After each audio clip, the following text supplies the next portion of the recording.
Sveiki visi. Sekmadienio rytas, norisi kažko skanaus ir maistingo pavalgyti.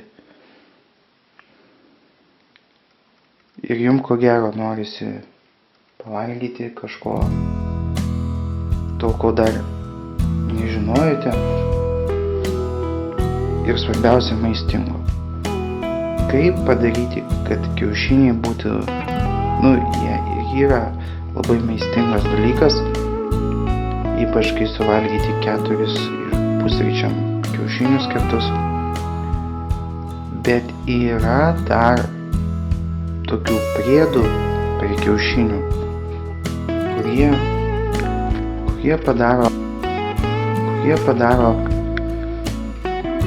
kiaušinienę labai maistingą ir vertingą žmonių sveikatai.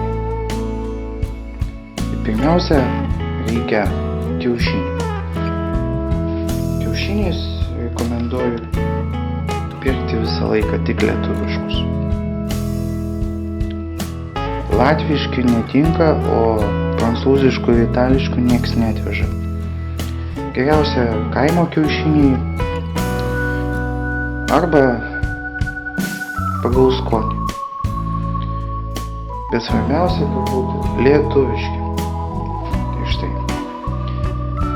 Dar mums reikės sviesto, duonos, druskos, ciberžolės, pipirų. Ir taip pat reikės keptuvės.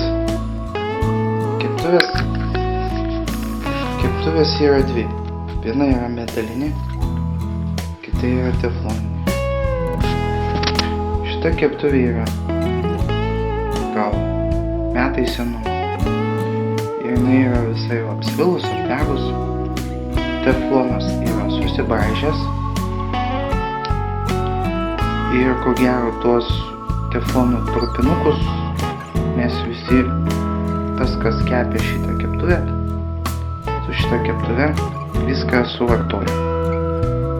Aš esu girdėjęs, kad 80% amerikiečių kraujo tyrimuose yra rasta teflono ir kitų metalų priemaišų.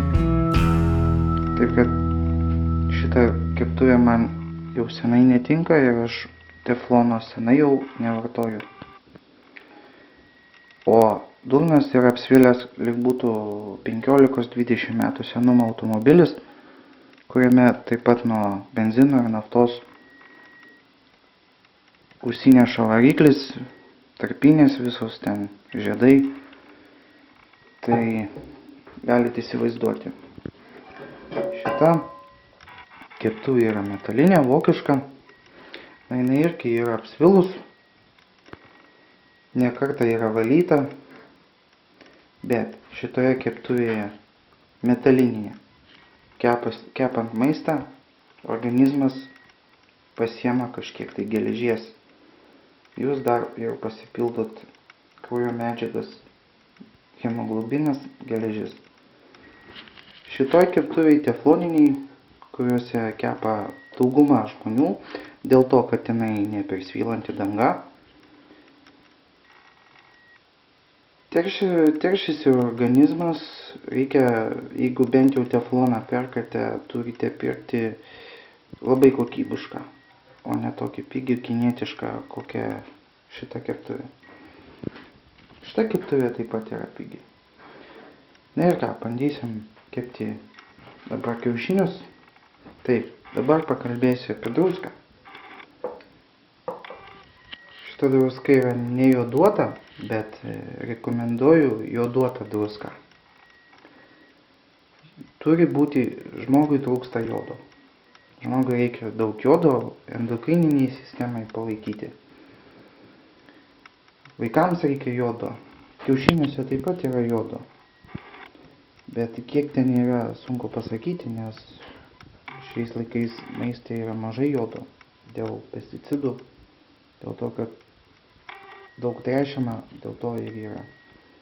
Reikia druską pirkti su jodu ir kuo daugiau jodo. Kadangi šita druska yra jūros druska, Tai kad rekomenduoju jūros druską. Jūros druska yra švari druska, kur be nuosėdų. Akmens druska jau yra praeitis. Jinai tinka tik tai keliam barstyti ir, na, aišku, tinka valgyti, bet jūs gadinate savo inkstus ir panašiai su tokia druska. Tokia druska biškai kainuoja brangiau, bet sveikiau, bet yra sveikiau. Čia yra ciberžolė. Kiaušiniam reikia užsiberį ciberžolę, tai yra pagrindinis prieskonis, kurį naudoja labai Indijoje. Na ir yra toks pastebėjimas, kad tie, kas valgo ciberžolę, ypač Indijoje, ten labai mažas procentas sergamumo onkologinėmis ligomis, vėžiu ir taip toliau. Gal lietuviam atrodo, kad čia yra kažkokie cheminiai milteliai, kaip kokie dažikliai ir panašiai, bet tai yra natūrali šaknis, iš žemės iškasama šaknis ir sumalta. Deja, Lietuvoje nėra pirkti šaknų, todėl bent jau yra ciberžolė sumaltos.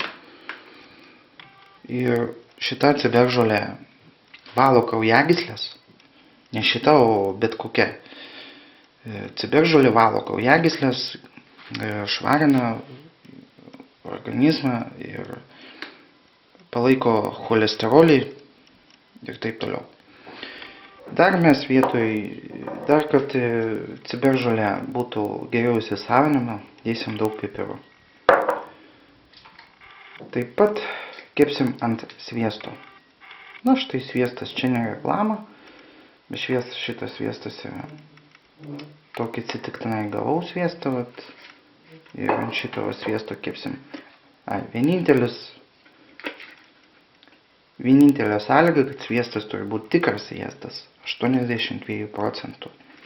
Taip, tas, kuris sušąla į guzą, į kaladę, tas sviestas yra tikras sviestas.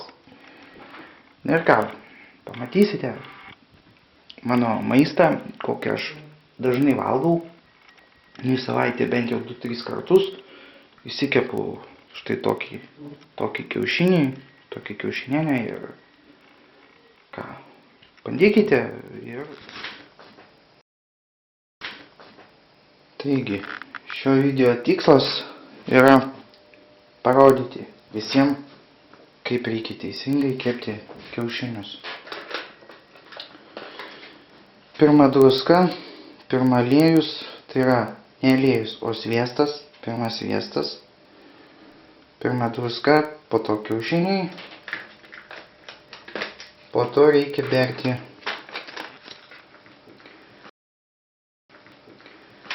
ant kiaušinių reikia paberti ciberžolės. Daug nereikia.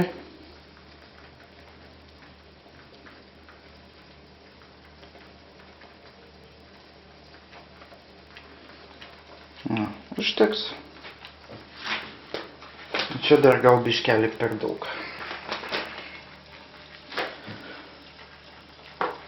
Vos nepamiršau pipirų, kaip pipirų.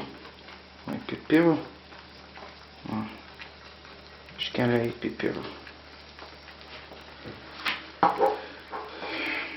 Daugam kiaušiniai nepatinka kepti taip išmaišytos baltymai su triniais. Nori, kad būtų gražus kiaušiniai, kiti. Ant metalinės keptuvės to nepavyks padaryti, bet man tai jokio skirtumo, koks tas kiaušinis, svarbu jisai iškeptas ir skanus. Ir svarbiausia sveikas, ten be jokių salmoneliozių ir be jokių kitų blogų dalykų. Štai. O kam šita duona? Šita duona yra be mielių, rauginė, kad paskaninti kiaušinį, kad padaryti jų sotųjį maistingą dar labiau. Tai štai. Pridėkime ant kiaušinių duonos, paprasčiausiai. Arba bulkos kokios. Bet geriausia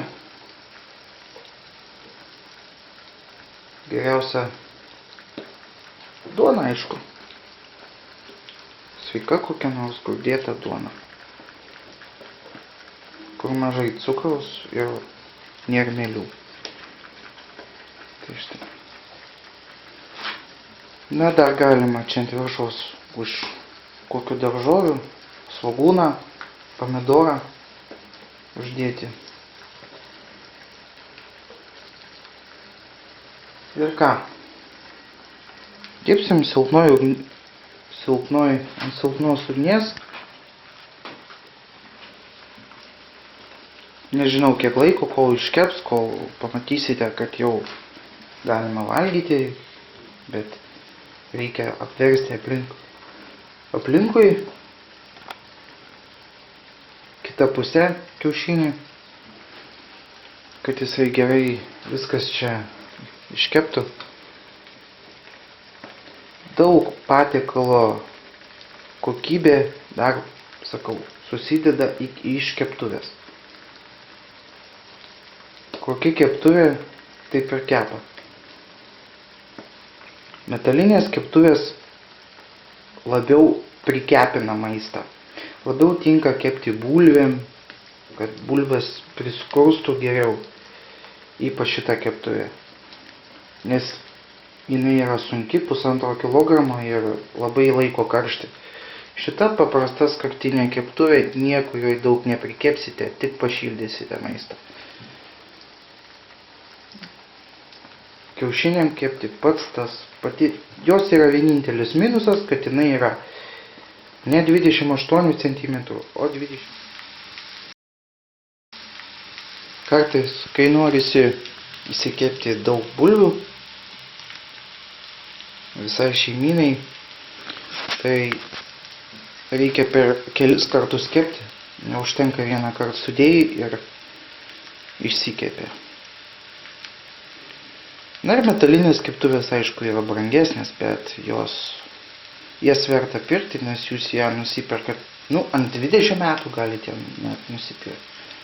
Ko nepasakysi apie bet kokią tefloninę keptuvę, kuri sudega per 5 metus. Aišku, kitiems gerai kepti ir ant tokios, bet tai yra nesveika ir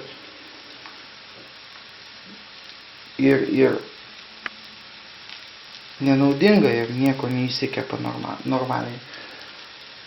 Tai va, kiaušiniai jau eina į pabaigą. Taip sakant,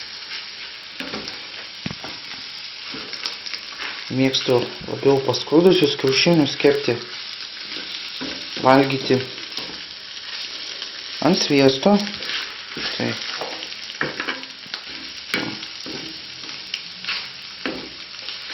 galiu pasakyti, kad gal biškį ir per mažai ciberžolės įdėjau.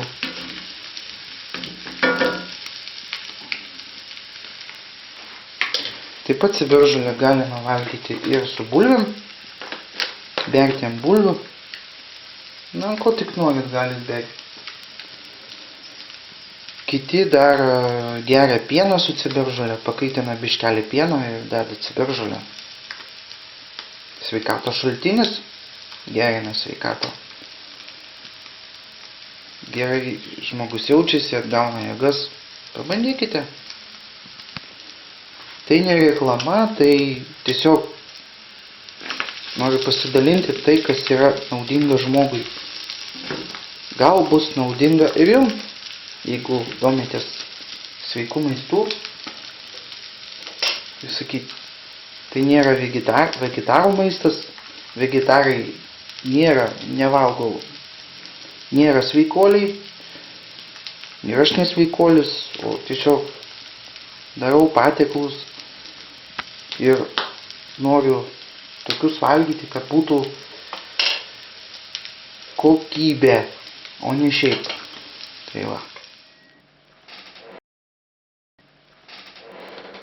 Na štai toks gavosi rezultatas, štai tokie mano kiaušiniai ir galite jūs įsikepti, rekomenduoju, su ciberžolė. priklauso jūsų fantazija, kaip įsikepsite, ko prisidėsite. Svarbiausia, kad būtų natūralūs sveiki produktai ir tada greit suvalgę tokių kiaušinių, greit vėl nenorėsit valgyti, nes tai yra sotus maistas, naudingas.